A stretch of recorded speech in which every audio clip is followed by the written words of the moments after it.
And I was like, I thought there was gonna be like balloons popping out of the ceiling and confetti and a big ticker tape parade and all of this stuff. It reminds me back. So when I was in the car business, they always talked about, you can make 100 grand, you can make 100 grand, you can make 100 grand. Well, I chased that. Are your systems really working proficiently? Are they high speed, low drag? Like you have your templates set up in your email, you have a great CRM that works well. Are you stuck at 100K? I'm gonna give you the fix. Hey, my name's Dave Panozzo. I run a real estate team of 25 agents here in Scottsdale, Arizona. I'm gonna tell you, I see this happen all the time. As a matter of fact, it reminds me back. So when I was in the car business, they always talked about, you can make 100 grand, you can make 100 grand, you can make 100 grand. Well, I chased that for probably 3 or 4 years, and then boom, I finally hit 100 grand. I remember that like it was yesterday because I hit 100 grand, and I was like, I thought there was gonna be like balloons popping out of the ceiling and confetti and a big ticker tape parade and all of this stuff.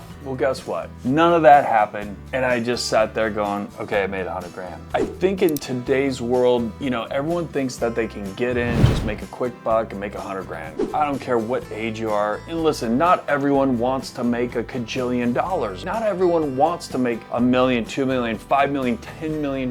They're okay with 100 grand. But then there's others that want to hit that next level and they want a little more. Here's the thing. Once you get up to that point, well, now you have a little extra money that you can pay to have others help you. Whether that be an assistant, or whether that be a VA, or someone that you're spending an extra $500, $1,000 on to help assist you in your daily activity. I always have a rule, like take what you made and divide it by 2,000 hours. That's about the amount of time that you're gonna work in a year. If that number, okay, whatever that number comes out to, if whatever task you are doing falls below that number, then that's a task that you should be paying someone else to do. And we get in our heads as far as like, oh, I can't pay someone to clean my house because, you know, that costs money. Well, yes, it does. And is that cleaning the house, is that something that is gonna make you more money, or you're saving money? Because see, you can't save your way to that next level. You're gonna have to spend some money. To have someone come clean your house, that's gonna take the pressure off of you not having to clean your house. And that time that it would take for you to clean your house, you could be doing something else that would be a money-making activity. And so this is where you gotta kind of like start to break down, you know, what makes sense, what doesn't make sense. Is going grocery shopping, does that make sense to go spend an hour or two grocery shopping when you could just do a click list and have it delivered to your house? Is it a cost for that? Yeah. What's the cost gonna save you in the time that it takes for you to go grocery shop? See, that's how you gotta break some of that stuff down. So when you do get to that point to where you start, you know, you hit 100 grand or 150 and you're like, I want to get to that next level. You have to start looking at your systems. Are your systems really working proficiently? Are they high speed, low drag? Like you have your templates set up in your email, you have a great CRM that works well, you have a systematic way of doing business. Now we could talk for days on the different systems and whatnot, but see, this is the stuff that it's going to take for you to get to that next level. And typically what happens is that when you start making money, it's hard to take a step back and start focusing on some of these systems and processes because it's something that you don't know. And so that's where you have to reach out to somebody that's been there and done that, because they've already gone through the learning curve of putting those systems together to where it's as easy as like, here, you don't need to try to do it on your own. You don't need to reinvent the wheel. It's already been done. Here's a big question I always get, like, well, okay, Dave, so now I'm paying other people to do certain things for me. Okay, perfect. Listen, typically at that point,